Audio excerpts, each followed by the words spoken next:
My name is Ada, and I'm the head chef in Homeland Delicacy, which was founded last year. I'm a mother, single mother, got 3 kids, trouble kids, but I love them. I was a business analyst, had a family emergency 2 years ago, lost my job, was made redundant. So I was like, okay, now I'm no longer working, but since I love to cook, why don't I just turn it into, a career? Why don't I enjoy what I do and make money out of it and also make people happy? From cooking from my home kitchen to coming into Europe's biggest food hall was mind-blowing. As you can see, it's a big project. How do you start? How do you fund the kitchen? The kitchen was empty, so you have to come in and equip it yourself. So I was out of work at that point. I had 0 funding. Spoke to the bank, spoke to other lenders, but no, none of them was forthcoming because I didn't have any income coming in. At that point, I was working with Business Sheffield, and I kind of, spoke to one of the consultants, spoke to them about my challenges and not wanting to miss this opportunity. So they introduced me to Purple Shoot. We met with Richard, and Richard was keen to hear my story. Grimm & Co is a children's charity.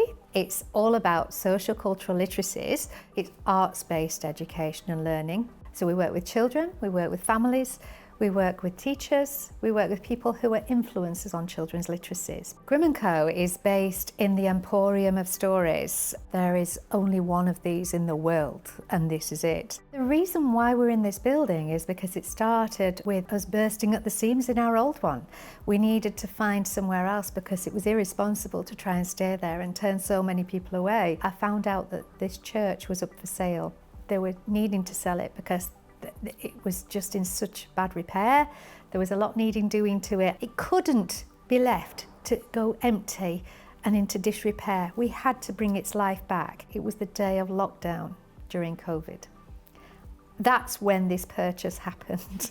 And then of course everything changed in the whole world, including prices starting to go up. I knew I needed to look elsewhere for other funds. Key Fund were able to give us a loan and part grant, which was amazing. I'm a mother of 4, married, and I'm a school teacher as well. My family is in Africa, like my parents, so I'd lost my mother and I really needed to get there as soon as get a ticket and everything. My credit score was not really good because I've had some problems in the past, and I found it really difficult to find someone who could give me a second chance. I just needed a bit of money at that time, like a lump sum, but I knew I'll be able to pay it back. But it's really difficult, if people use your past history and it's always on you. Obviously circumstances change, but you can't get anyone to believe that. So I found it really frustrating. There was another company, but the interest was really, really high.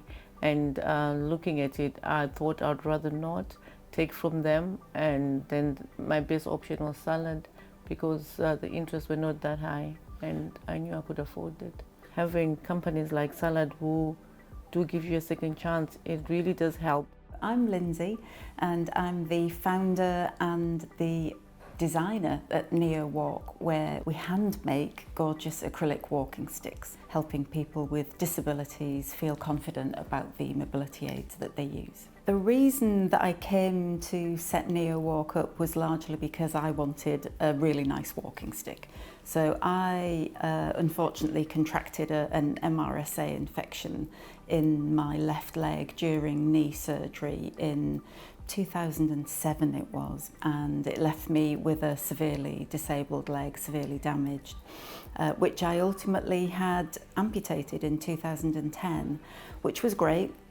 Really super active amputee, but I did need a walking stick sometimes, and I just couldn't find anything that I liked, so made my own. Initially, I financed the beginning of the business with my own money, but then as the business started to grow, every penny that we took as profit, I was just putting it back into the business. One idea that I was particularly hooked on was expanding the work premises that we have into making a small hub that we could invite people to come to private appointments. We looked at banks, we looked at our business bank that we use on a daily basis.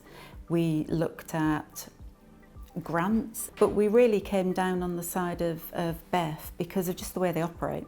the way that they connect with the business rather than just the numbers.